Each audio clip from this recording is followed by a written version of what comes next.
what happens when I press record. Oh, look at that. Look at that. We're Look at recording the fact that we're learning how to use Zoom while we're making a Zoom. 2 years later, we've got Zoom figured out. We are problem Yep. solvers. Yep. So, okay. All So right. what was it we were going to talk about today? I know we talked about this yesterday or the day before. Oh, communication. Mm-hmm. That's right. That's right. So I guess it'll be of interest to a lot of our members who follow this stuff regularly on social media that we are going to be reviving the Facebook live meetings again. And Yay. we've got one coming up in 2 weeks. And you and I were talking about this earlier. So Facebook has, my own personal opinion of Facebook has been one of ups and downs since its inception. Prior to Facebook, we did have a couple, of course, someone's trying to call me right while I'm doing a Zoom. That's communication for you. Yeah, that's communication for me. Prior to Facebook, so we had multiple websites like Grand Ron Online, Grand Ron Res News, and those were the main means through which people communicated with each other. Grand Ron Online, I believe, was you had to be invited. I think both of them you had to be invited to. Grand Ron Res News allowed people to have pseudonyms or post anonymously.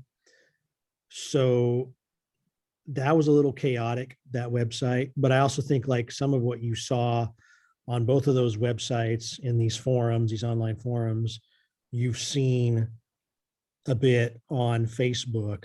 And one of the issues that I have with Facebook is people have almost the complete ability to post or say whatever they want, regardless of factual accuracy.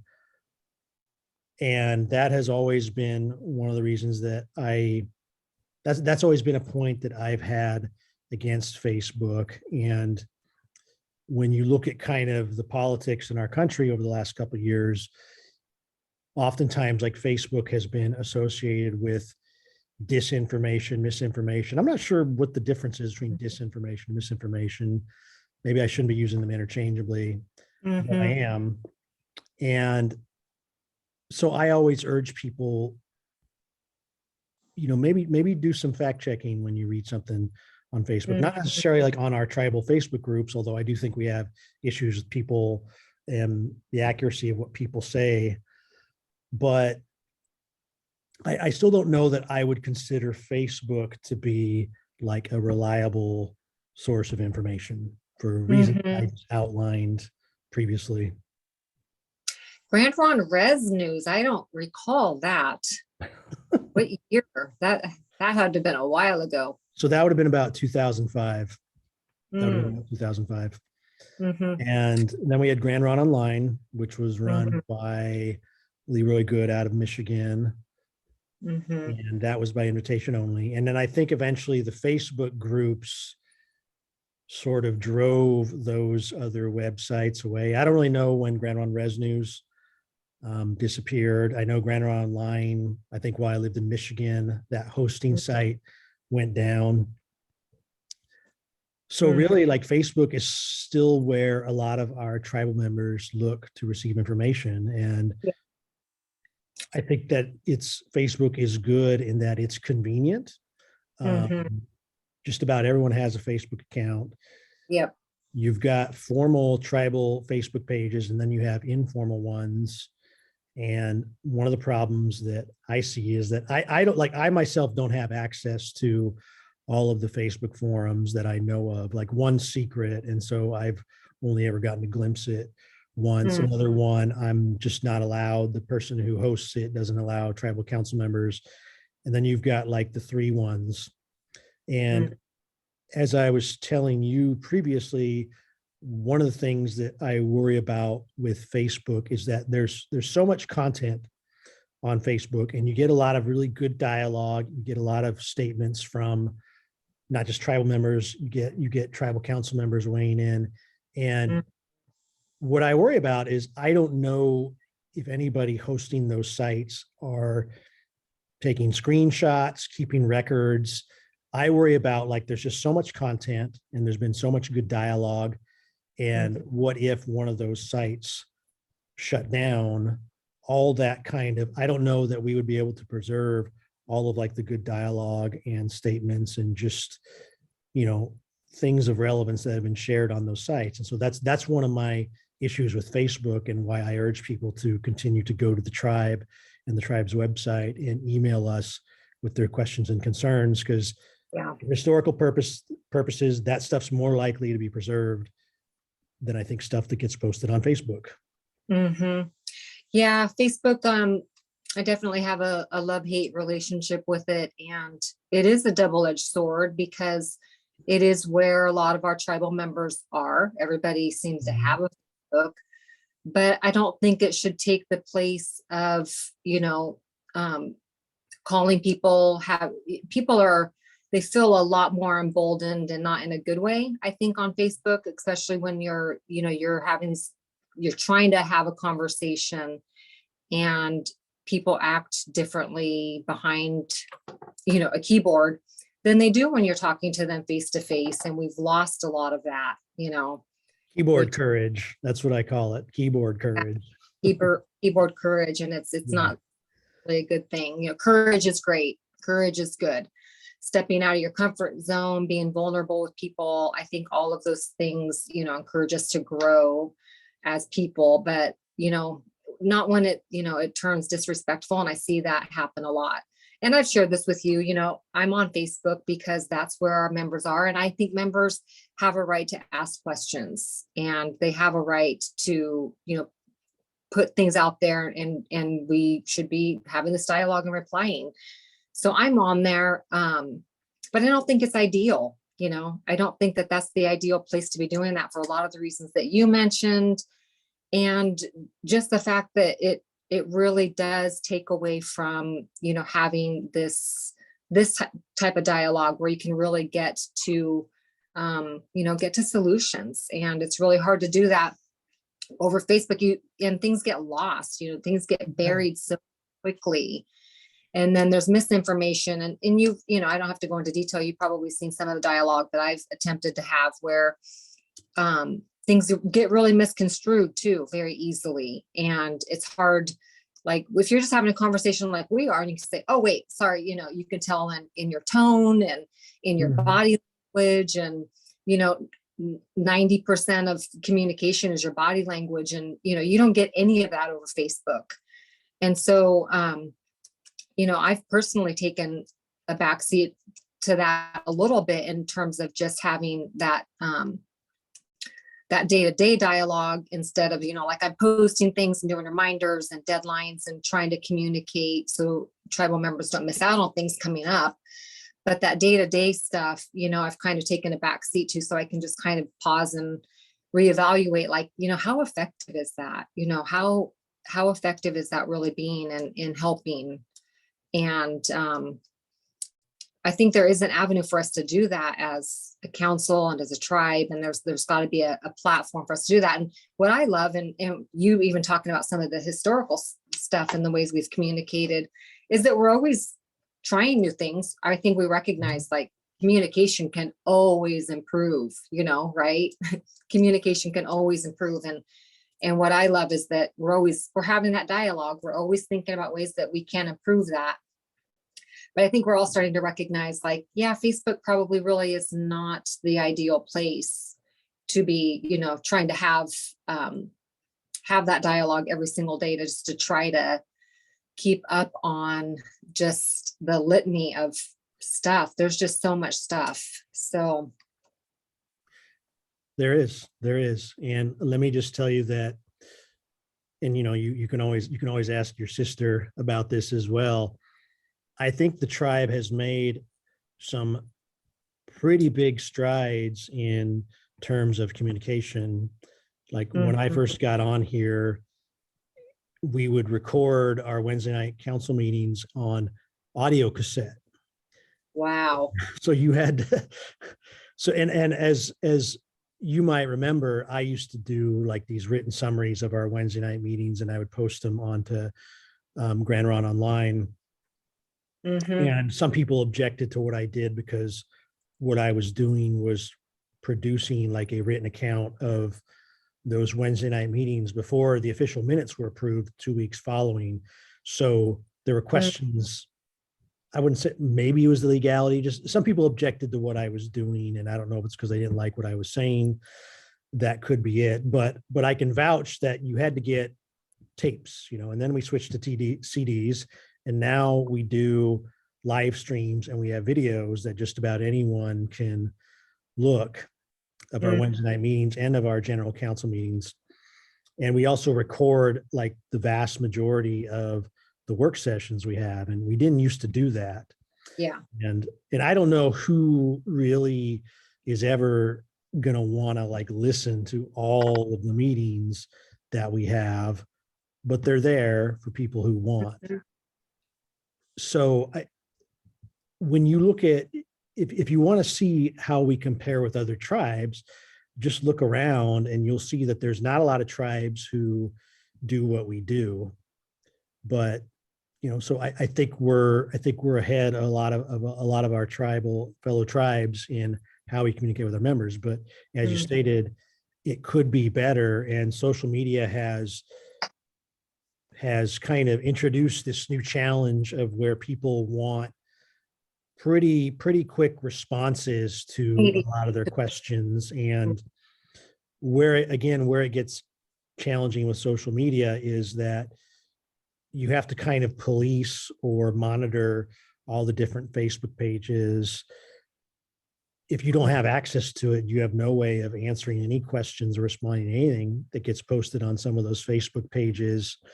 Yeah. And it can be very time consuming to respond to a lot of that stuff. And that's why I said back when I first started my career as a council member, you just had 2 websites and you didn't get nearly the kind of traffic that you're getting now with the 3 to 5 different Facebook pages. And there might even be more that we don't know about that we're just not privy to. And so that to me is one of the challenges, because you just stated, well, you probably saw what I tried doing. And I don't know if I did, because I know I don't log on to Facebook every day like I used to.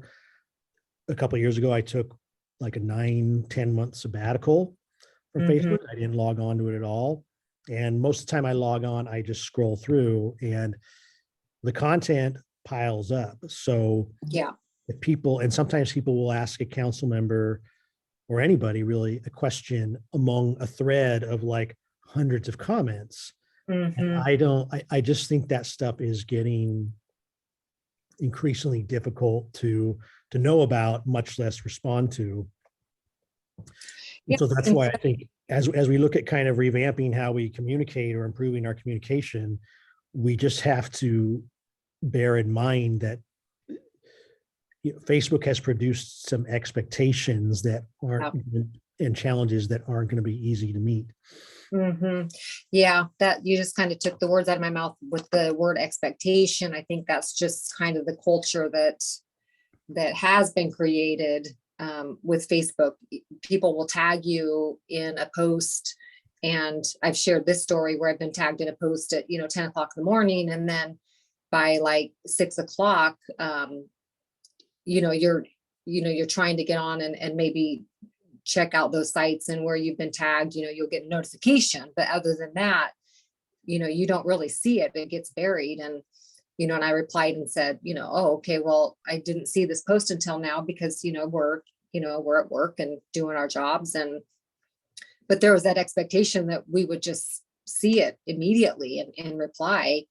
And I used to be on Facebook a lot more than what I am right now. Now I've kind of like, you can do your settings on there where it'll notify you just like anything else, for time management. So if I'm on Facebook now more than 1 hour, it gives me a notice and I have to, I have to clear it out like you would, like your snooze button at home, So my limit is 1 hour, and I usually do it in increments of, 10 or 15 minutes where I can get on, check those sites. But you're right. I mean, there are like, I don't know, the last time I counted, 8 to 10, maybe even more than that, different sites that we have that people have created. And, a couple of them I'm not even on. So it's really challenging to reply and keep up on all of this content. So yeah, I don't think Facebook is ideal for that long term, but right now it's just the way that people want to be able to communicate. Mhm. I think it'd be great if we could do a survey and ask our members how they prefer to be communicated with. And hopefully, like we had this conversation about listserv, and that's a really great tool and a really great resource that I think that we can use more. And there's an email option there. I don't think a lot of people recognize what that really is and how that can work for them, but there is an email option on listserv. And I think that would be a really great way to communicate with our members, whether or not they like that or they want that, I'm not really sure. But I think email definitely is a way that you can communicate with people in a larger setting and get information out faster, the way that people are really kind of expecting that right now. And we've centered a lot of our discussion today on social media, mainly Facebook. I don't know. I don't know how Twitter and Instagram or TikTok, which I don't have a TikTok account. I don't know how those fit into. Yeah. When we say social media, we're talking about Facebook. But I'll share an anecdote just as a reminder that, social media Facebook isn't the end all be all of communication. 1 year ago, I believe it was for the Tillicum Wawa, our tribal publication, I just included an article urging people to take advantage of the tech grant, the technology grant to help people buy. And I believe I received 2, maybe 3 emails from tribal members who said that until they saw my article in the newsletter, they did not know that grant was even available. So we still have this population who aren't really plugged into social media, who still rely upon what we might view as traditional means of communication, snail mail, maybe even email, to hear from the tribe. Mm-hmm. And like I said, we saw similar things late last year with people who had claimed not to have heard about the fitness grant or the healthy eating grant, because we just assume that they are going to be part of one of these multiple Facebook pages, and they're not. Right. Something that we feel everybody knows about, not everybody knows about. Mm-hmm. So as we improve communication, we're going to have to balance that. Having said that, though, what I like about us bringing back the Facebook Live events is that during the pandemic, the initial stages of the pandemic, I recall at times we were up to more than 400 different viewers on the Facebook Live events. And I think the ones we've done over the last year, we still get between 150 and 200. And when I'm able to watch those events as they occur, I've noticed that there's some overlap, but not everyone who is participating in the Facebook Live event is necessarily someone that you see regularly participating in our Zoom versions of like general council meetings or those enrollment meetings we had. So Facebook Live is giving us the ability to reach out to a new audience that wasn't necessarily involved in our online community like they were before. Mm-hmm. So true. And I think that really lends to just that whole idea that, you can be inundated, I think, with information, but there are just going to be so many ways that we can communicate with people, and it's never going to just be one way. It can never, I keep kind of pushing this, this email, but I think that is a way overall that people really can rely on solid information. And you're right, like there's a handful of people that are on Facebook and they're plugged in there, but you do hear people say like, yeah, if we're not on Facebook though, how are we getting this information? And of course, mailers, those kind of things, those things cost a lot of money, and mailing out postcards. Mhm. So, Yeah. take consideration. Yeah. Unfortunately, like the more kind of back in time you step into your communication strategies, like so mail, the more expensive it gets, because it does cost money to send out letters, to mail out newspapers and newsletters. It is so much cheaper, I think. Maybe this tech gear costs a lot more than I think, and someone's shaking their head saying, Chris, you don't know what you're talking about. But it is cheaper the more and more you integrate new technology. But again, we do have a population that for whom all this stuff is still new. And again, it just goes back to that balancing act. One thing though that I want to talk about, because you started doing it, so podcasts and videos.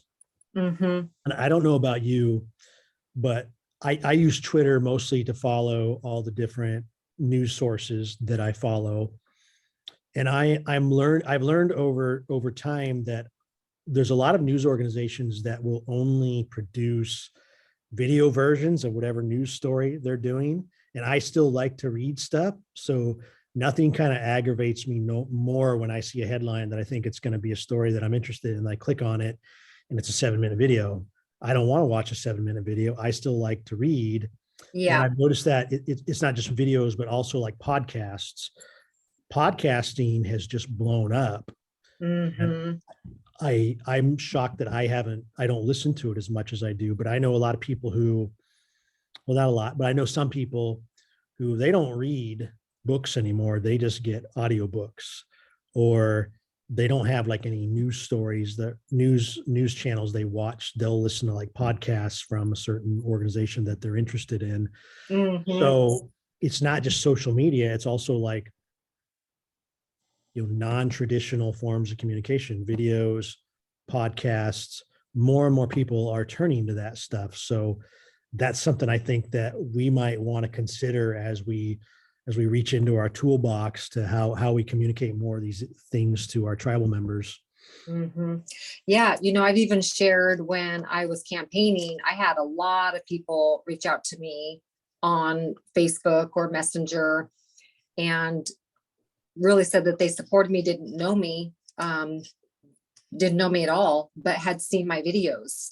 So I think that was really a big component of really reaching people that I wouldn't have otherwise been able to have conversation with. Like I really believe it was the videos that really allowed me to plug in and reach people that otherwise wouldn't have happened.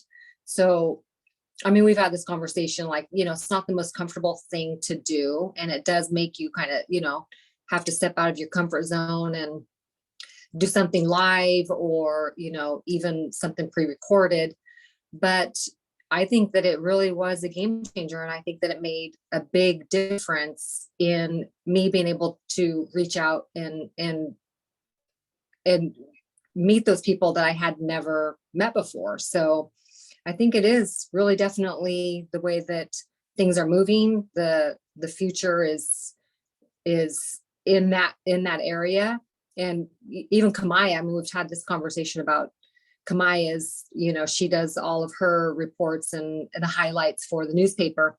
I love that. Like that's definitely something that I really enjoy watching. I listen to a lot of podcasts, but I'm on the road a lot too. So driving to and from work, I listen to a lot of podcasts. I really enjoy that.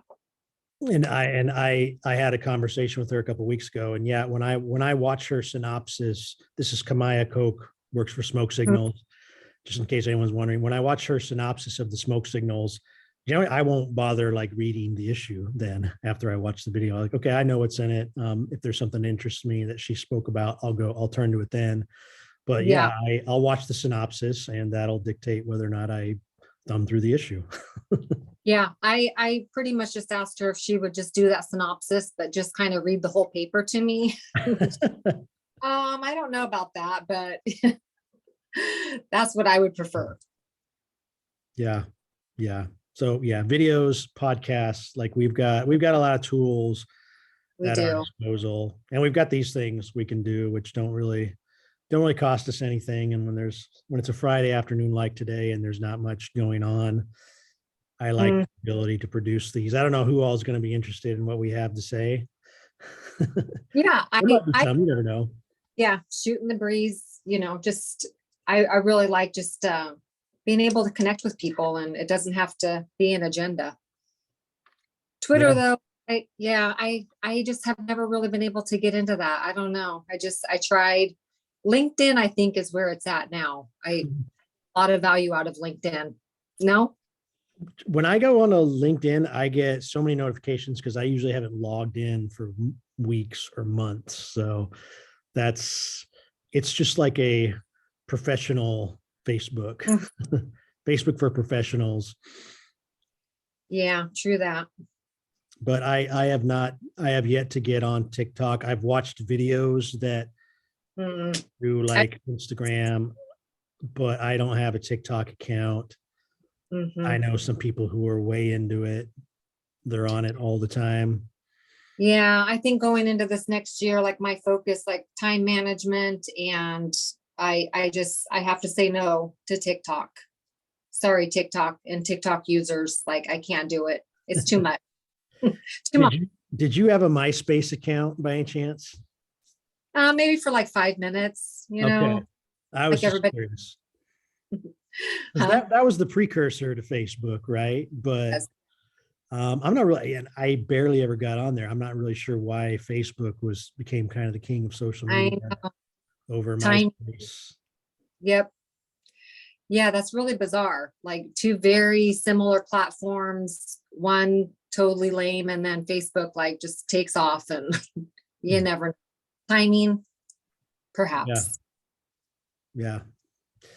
All right. Well, it is getting late in the afternoon, and It is. I do have one last phone call I'm supposed to make before I leave the office. But Well, thank you for who being. should we? Yeah, who should we try and get on next time?